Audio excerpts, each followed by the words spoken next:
کې درې فرض دي. اول درې بېره خولې ته اوبه اچول، دویم درې بېره پوڅې ته اوبه اچول، درېیم ټول بدن لمدول. اودس کې څلور فرض دي. اول مخ د خولې د پورې اینځل فرض دي، دویم د لاسونو څنګله پورې اینځل فرض دي، درېیم سر څلورم حصې مسې کول فرض دي، څلورم خولې د ګېټو پورې اینځل فرض دي. کلمه کې پنځه فرض دي. اول کلمه په جون کې ویل فرض دي، دویم د کلمې الفاظ ټیکول فرض دي، درېیم د کلمې معنا او مقصد پېژندل فرض دي، څلورم د کلمې د لاندې زندګي تېرول فرض دي، پنځم کلمه بل ته رسول فرض دي. اودس سنت کلمه کې بیا ووایه څو کلمه کې پنځه فرض دي. اول کلمه په جون کې ویل فرض دي، او چې سړی پې مسلمان شي، دویم د کلمې الفاظ ټیکول فرض دي. کلمې الفاظ به هم ټیک کړي ښه.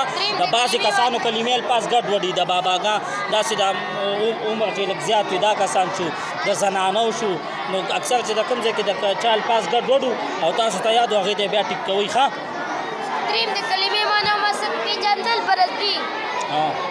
څلورم د کلمې د لاندې زندګي تېرول فرض دي، پنځم کلمه بل ته رسول فرض دي. اودس سنت اول نیت کول، دویم بسم الله ویل، درېیم لاسونه مړوندونو پورې ایښودل، څلورم مسواک کول، پنځم درې بېره خولې ته اوبه اچول، شپږم درې بېره پوزې ته اوبه اچول، اووم درې ځله مخ اینځل، اتم ږیره خلالول. اودس کې دیارلس فرض دي. اول مانځه کې دیارلس فرض دي، شپږ دننه اووه بهر دا دي. اول بدن صفا، دویم کپړې صفا، درېیم ځای صفا، څلورم عورت پټول، پنځم مخ پېژندل، شپږم قبلې ته مخ کول، اووم نیت کول، شپږ دننه دا دي. اول تکبیر کول، دویم قیام کول، درېیم قنوت کول، څلورم رکوع کول، پنځم دوه سجدې کول، شپږم اخره سجده کول. قال النبي صلى الله عليه وسلم لكل شيء علم وعلم الإيمان صلاة. نبی کریم صلی الله علیه وسلم فرمایي د هر یو شي دپاره یوه نښه وي، د ایمان نښه. نماز کا فرضیت د لمونځ فرض کېدل د څلورو ځایونو نه ثابت دي. اول د لمونځ فرض کېدل د قرآن شریفو نه ثابت دي، دویم د لمونځ فرض کېدل د حدیثو نه ثابت دي، درېیم د لمونځ فرض کېدل د اجماع نه ثابت دي، څلورم د لمونځ فرض کېدل د عقل نه ثابت دي. هر عاقل بالغ باندې پنځه وخته لمونځ فرض عین دی، صرف ښځو ته حیض په نفاس په زمانه کې لمونځ معاف دی. خالي ښځو ته د حیض په زمانه کې لمونځ معاف دی او د نفاس په زمانه کې لمونځ معاف دی ښه.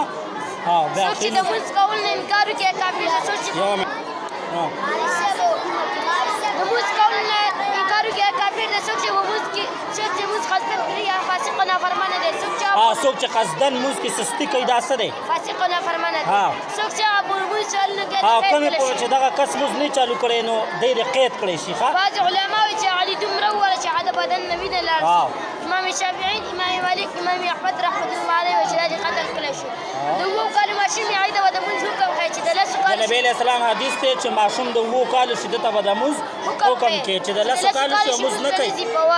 اوو وښې به ولېږي. بس صحیح ده، ټیک ده، ټیک ده. مانځه کې دیارلس فرض دي، شپږ دننه اووه بهر. اول بدن صفا، دویم کپړې صفا. شپږ دننه کوم دي؟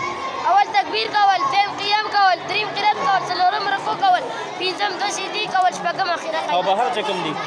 اول بدن صفا، دویم کپړې صفا، درېیم ځای صفا، څلورم عورت پټول، پنځم مخ پېژندل، شپږم مقابلې ته مخ کول، اووم نیت کول. مخکې